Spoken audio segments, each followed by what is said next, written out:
Halo teman-teman, selamat pagi. Nah, hari ini aku mau menyampaikan terkait bagaimana doa itu bisa membuat keadaan lebih baik, atau bagaimana doa ini bisa menjadi jawaban atas segala sesuatu yang kamu inginkan gitu ya.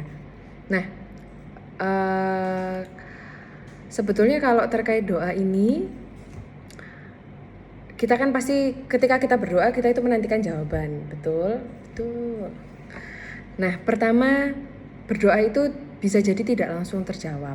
Jadi kita harus sabar gitu ya ke Tuhan. Kita tetap harus meminta dengan tekun.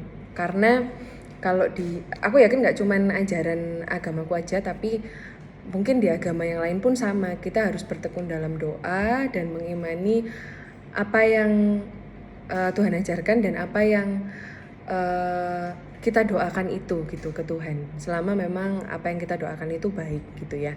Nah, berdoa ini pun sebetulnya tidak hanya ketika kita punya keinginan tertentu yang besar gitu ya. Berdoa ini juga harus kita lakukan di kesehariannya kita, di hal-hal terkecilnya kita, dengan cara apapun, dengan cara kita masing-masing ya.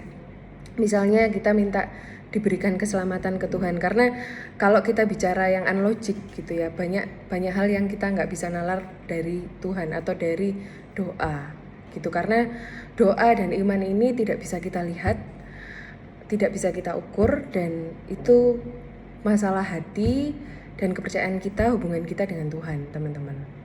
Nah, kemudian ketika kita berdoa, jawaban Tuhan itu terkadang tidak melulu apa sesuai dengan pertanyaannya kita. Misalnya, ya Tuhan, cocok nggak ya aku kerja di perusahaan A? Ya Tuhan, aku pengen kerja di perusahaan A. Kalau memang aku nggak diterima di perusahaan A, tolong beritahu aku Tuhan. Nah, Tuhan itu nggak melulu terus menjawab, oh ya perusahaan A ini jeleknya gini loh, terus kamu ngelihat gitu, enggak.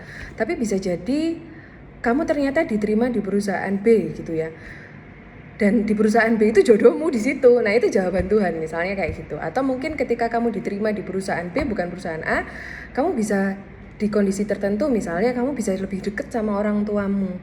Nah, itu juga jawaban dari Tuhan. Jadi Tuhan itu menjawab dari berbagai hal. Terkadang manusia ketika meminta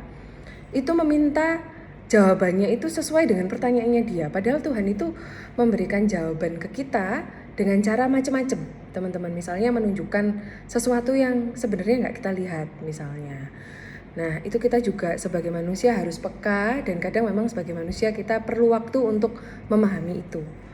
Nah, kemudian ketika kita berdoa, misalnya aku mau berdoa lolos di Dekan Salting gitu ya. Tuhan itu tidak ingin kita cuman berdoa aja. Berdoa itu kosong gitu ya. Berdoa itu kurang dan mungkin nggak akan berhasil kalau manusianya tidak berusaha. Jadi Tuhan itu juga senang kalau kita punya usaha gitu ya. Kita berusaha mati-matian, sisanya kita serahkan ke Tuhan gitu. Nah, Tuhan ini juga ingin kita memperjuangkan apa yang kita doakan. Selain kita bertekun dalam doa, kita juga harus berusaha mengoptimalkan talenta yang Tuhan berikan ke kita, teman-teman. Misalnya kita mau melamar kerja tadi, talenta yang diberikan ke kita apa? Ya misalnya kita diberikan kemampuan di perpajakan, misalnya itu talenta ya. Terus kita belajar dengan baik di situ, dengan optimal di situ. Nah, Tuhan ingin kita seperti itu, teman-teman. Nah, jadi selain kita bertekun dalam doa, terus kita juga harus memahami jawaban Tuhan yang caranya banyak gitu ya. Yang ketiga, kita juga harus mengusahakan apa yang kita doakan, teman-teman. Karena berusaha tanpa doa itu juga percuma, tapi doa aja tanpa kamu sendiri berusaha untuk mengoptimalkan talentamu itu percuma. Jadi kesimpulan dari atau ketika kita ingin menyimpulkan doa bisa membuat keadaan lebih baik, itu juga bergantung dari kita. Selain kita memang harus menyerahkan semuanya ke Tuhan gitu, teman-teman. Itu versi dari aku ya, teman-teman. Kalau teman-teman punya versi sendiri silahkan. Nah, semoga apa yang aku berikan hari ini bisa jadi insight baru atau insight untuk teman-teman, dan terima kasih. Selamat hari Senin. Tuhan memberkati.